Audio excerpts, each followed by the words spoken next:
Hello friends, എല്ലാവർക്കും cuckoo's കിച്ചണിലേക്ക് സ്വാഗതം. അപ്പോൾ ഇന്ന് ഞാനിവിടെ ഉണ്ടാക്കാൻ വേണ്ടി പോകുന്നത് നല്ല ടേസ്റ്റി ആയിട്ടുള്ള കപ്പ ബിരിയാണിയാണ്. ഇതിനെ ചില നാട്ടിൽ എല്ലും കപ്പ എന്നൊക്കെ പറയും കേട്ടോ. അപ്പോൾ ഇതെങ്ങനെ ഉണ്ടാക്കേണ്ടതെന്ന് ഞാൻ നിങ്ങൾക്ക് പരിചയപ്പെടുത്തി തരാം. അപ്പോൾ അതിന് ഞാനിവിടെ 2 കിലോ ഇറച്ചി എല്ലും കൂടെ മിക്സാക്കിയാണ് എടുത്തിരിക്കുന്നത്. ഇതിപ്പോൾ ചെറുതായിട്ടൊന്ന് മുറിച്ചിട്ട് നന്നായി കഴുകി ഇത് നമുക്കൊരു പാത്രത്തിനകത്തേക്ക് മാറ്റി വെക്കാം. ഇനി ഇതിന് ആവശ്യത്തിന് വേണ്ട സവോള ഞാനിവിടെ 2 സവോള എടുത്തിട്ടുണ്ട്, 5 പച്ചമുളക്, പിന്നെ സർവ്വസുഗന്ധി, പിന്നെ കുറച്ച് വെളുത്തുള്ളി, ഒരു വലിയ ഇഞ്ചി, ഒരു 5 തണ്ട് കറിവേപ്പില. ഇത്രയും സാധനങ്ങളാണ് എടുത്തിരിക്കുന്നത്. ഇനി ഇതെല്ലാം കൂടെ നമ്മൾ കഴുകി വെച്ചിരിക്കുന്ന ഈ ഇറച്ചിയിലേക്ക് ഇട്ട് കൊടുക്കാം. ഞാൻ ആദ്യമേ 2 പച്ചമുളകായിരുന്നു എടുത്തത്. അപ്പോൾ അതിന് എരിവ് കുറവായതുകൊണ്ട് ഞാൻ ഇതിനകത്തേക്ക് എക്സ്ട്രാ 3 മുറിച്ചിടുന്നുണ്ട് കേട്ടോ. അപ്പോൾ എനിക്കൊരു കാര്യം പറയാനുണ്ട്. ഞാൻ 2-3 വീഡിയോസൊക്കെ കണ്ടിരുന്നു നമ്മുടെ കപ്പ ബിരിയാണി ഉണ്ടാക്കുന്നത്. അതിനകത്ത് അവരെന്താ ചെയ്യുന്നതെന്ന് വെച്ചിട്ടുണ്ടെങ്കിൽ ഇറച്ചി വേവിച്ചിട്ട് അത് കപ്പയിലിട്ടിട്ട് മിക്സാക്കിയിട്ടാണ് അത് കപ്പ ബിരിയാണി എന്ന് പറയുന്നത്. ശരിക്കും ഇത് നമ്മുടെ ക്രിസ്ത്യാനികളുടെ ഒരു സ്പെഷ്യൽ ഡിഷ് കൂടിയാണ്. അപ്പം ഇത് നമ്മുടെ നാട്ടിൽ വേറെ രീതിയിലാണ് ഉണ്ടാക്കുന്നത്. അപ്പോൾ അതെങ്ങനെയാണെന്ന് നിങ്ങൾക്ക് കാണിച്ചു തരണമെന്നുണ്ടായിരുന്നു കേട്ടോ. അതിന് വേണ്ടിയിട്ടാണ് ഞാൻ ഈ വീഡിയോ ചെയ്യുന്നത്. അപ്പോൾ നമ്മുടെ ഈ അരിഞ്ഞു വെച്ചിരിക്കുന്ന എല്ലാം ഇതിനകത്തേക്ക് ഇട്ടിട്ടുണ്ട്. ഇനി ഇതിനകത്തേക്ക് മസാലകൾ ചേർത്ത് കൊടുക്കാം. അപ്പോൾ ഞാനിവിടെ 1 ടീസ്പൂൺ മഞ്ഞൾപ്പൊടി ഇട്ട് കൊടുത്തിട്ടുണ്ട്, ഒരു 1.5 teaspoon garam masala, 5 table spoon മല്ലിപ്പൊടി, പിന്നെ 1 ടേബിൾ സ്പൂൺ ഉപ്പ് കൂടെ ഇട്ട് കൊടുത്തിട്ടുണ്ട്. ഇനി ഇതിനകത്തേക്കൊരു 3 ടേബിൾ സ്പൂൺ മുളക് പൊടി, 5 ടേബിൾ സ്പൂൺ മല്ലിപ്പൊടിയും കൂടെ ഇട്ടിട്ടുണ്ട്. ഇനി ഇതിനകത്തേക്ക് നമുക്ക് ആവശ്യത്തിന് വെള്ളം ഒഴിച്ചു കൊടുക്കണം. അപ്പോൾ കപ്പ ബിരിയാണിക്ക് വെള്ളം കുറച്ച് ആവശ്യമുണ്ട്. അതുകൊണ്ട് നമ്മൾ ഇറച്ചി വേവിക്കുമ്പോൾ തന്നെ ഇതിനകത്തേക്ക് കുറച്ചധികം വെള്ളം ഒഴിച്ചിട്ട് നമുക്ക് ഇത് നന്നായിട്ടൊന്ന് മിക്സ് ചെയ്തെടുക്കാം. അപ്പോൾ ഏറ്റവും നല്ലത് നമ്മൾ കൈകൊണ്ട് മിക്സ് ചെയ്യുന്നത് കേട്ടോ. കൈകൊണ്ട് മിക്സ് ചെയ്യുമ്പോൾ മസാലയൊക്കെ എല്ലായിടത്തേക്കും ഒന്ന് സ്പ്രെഡ് ആയിക്കോളും. അപ്പോൾ തവിയൊക്കെ ഉപയോഗിക്കുന്നതിനേക്കാൾ നല്ലത് നമ്മുടെ കൈകൊണ്ട് തന്നെ ഒന്ന് നന്നായിട്ട് മിക്സ് ചെയ്തെടുക്കുന്നതാണ്. അപ്പോൾ നമ്മുടെ ഇതെല്ലാം റെഡി ആയിട്ടുണ്ട്. ഇനി ഇത് നമുക്കൊന്ന് നന്നായിട്ട് വേവിച്ചെടുക്കാം. അപ്പോൾ ഞാൻ അടുപ്പിൽ വെച്ചിട്ടാണ് വേവിക്കുന്നത്. അപ്പോൾ കുറച്ച് ടൈം എടുക്കും.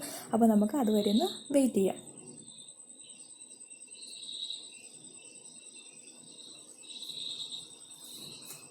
അപ്പോൾ ഫ്രണ്ട്സ്, അപ്പോൾ നമ്മുടെ ഇറച്ചി വെന്തു എന്നാണ് തോന്നുന്നത്. നല്ല സ്മെല്ലൊക്കെ വരുന്നത് നോക്കട്ടെ.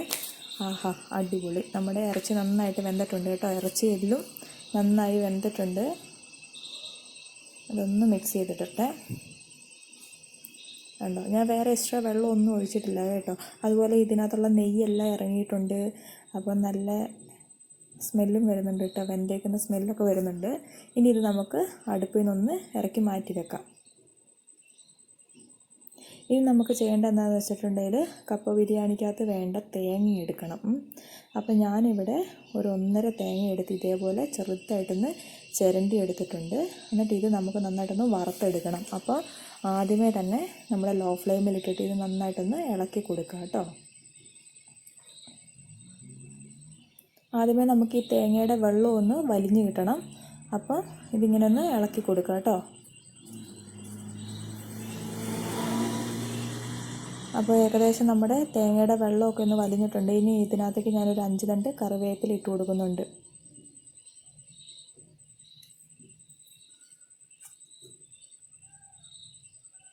ഈ കറിവേപ്പിലയും കൂടെ ഒന്ന് ആയതിന് ശേഷം ഇതിനകത്തേക്ക് കുറച്ച് വെളിച്ചെണ്ണ ഒഴിച്ചു കൊടുക്കുക. കാരണം എന്താണെന്ന് വെച്ചിട്ടുണ്ടെങ്കിൽ തേങ്ങയുടെ വെള്ളമൊക്കെ വലിഞ്ഞതിന് ശേഷം ഇത് ചിലപ്പോൾ അടി പിടിക്കാൻ ചാൻസ് ഉണ്ട്.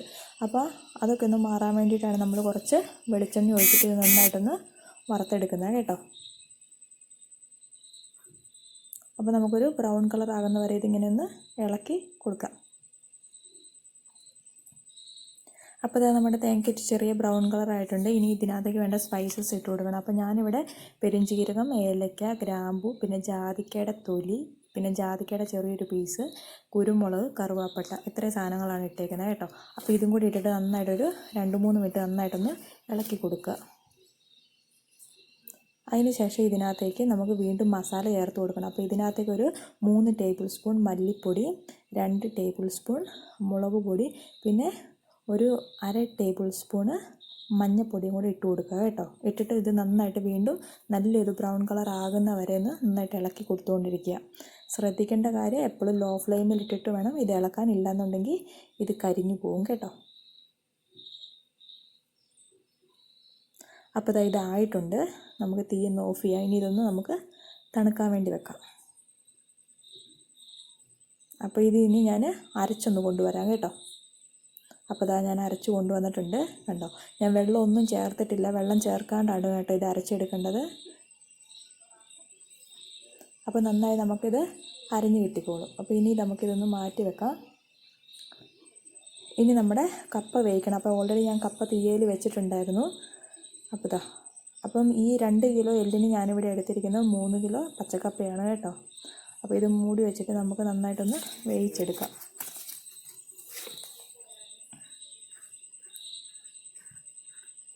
അപ്പോൾ ഏകദേശം നമ്മുടെ കപ്പ ഇവിടെ റെഡി ആയിട്ടുണ്ട്. അത് നന്നായി തിളച്ചിട്ടുണ്ട്.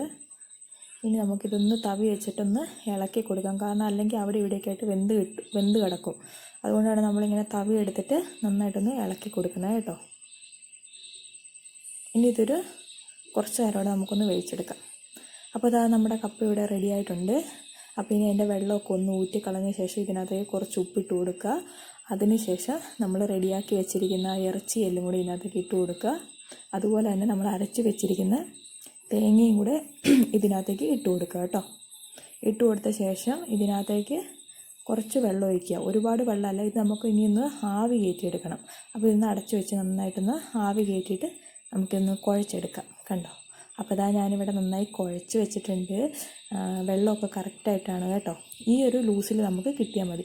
ഇനി ഇത് ഞാനൊരു ഇലയിലേക്ക് സെർവ് ചെയ്യാൻ പോവാണ്. കണ്ടോ, ഞാൻ സെർവ് ചെയ്തിട്ടുണ്ട്. അപ്പോൾ ഇതിൻ്റെ കൂടെ ഏറ്റവും ടേസ്റ്റ് നമുക്കിത് കഴിക്കാൻ വേണ്ടിയിട്ട് കുറച്ച് നാരങ്ങാച്ചാറുണ്ടെങ്കിൽ ഉഷാറായിട്ട് നമുക്ക് കഴിക്കാൻ കേട്ടോ. പിള്ളേർക്കും നിങ്ങൾക്കൊക്കെ ഒരുപാട് ഇഷ്ടപ്പെടും. അപ്പോൾ ഇങ്ങനെ ട്രൈ ചെയ്യാത്തവർ തീർച്ചയായും ഒന്ന് ട്രൈ ചെയ്ത് നോക്കാം. അപ്പോൾ thanks for watching my video.